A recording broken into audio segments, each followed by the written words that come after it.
Comment a fait Hercule? Il n'a pas monté sur un aigle pour chasser les oiseaux.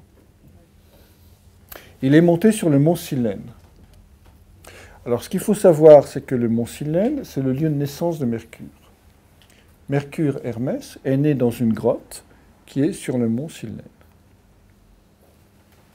En d'autres termes, il a posé sa conscience au-dessus de son mental.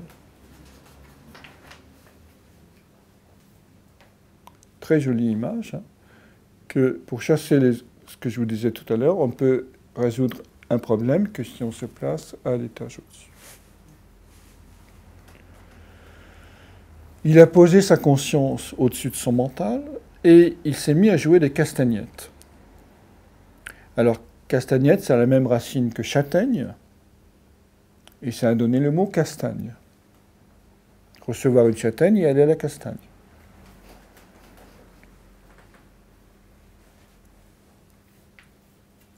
Il a créé une violence par rapport à ces oiseaux. Mais pas n'importe quelle violence, une violence fondée sur le rythme. Et vous savez que la musique a 3 composantes, le rythme, la mélodie et le timbre, qui correspond à nos 3 corps, hein, c'est-à-dire à nos 3 fonctions, c'est-à-dire le rythme, c'est l'exultation du corps. Le rythme va mettre le corps en mouvement. La mélodie, c'est l'exultation du cœur. Et le timbre permet le lien entre le grave et l'aigu, c'est-à-dire entre le concret et la transcendance, et l'esprit. Donc ici, on est dans une question de rythme. Donc Hercule nous invite à poser notre conscience au-dessus de notre pensée et à percevoir la vibration qui va chasser la cacophonie des oiseaux.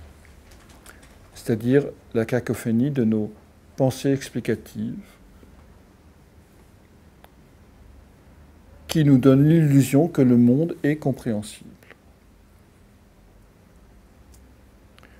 Qu'est-ce qui va se passer à ce moment-là? Toutes ces représentations vont s'envoler.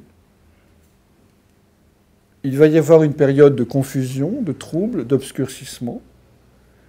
Et ensuite, le soleil va éclairer la scène. Et on a à nouveau cette très belle image. Lorsque vous mettez votre conscience au-dessus de votre mental, lorsque vous percevez la vibration des mondes invisibles, qui est aussi la vibration du corps,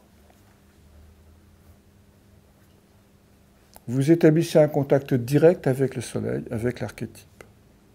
Donc plus besoin d'explication du monde, car la lumière est perçue directement dans l'instant.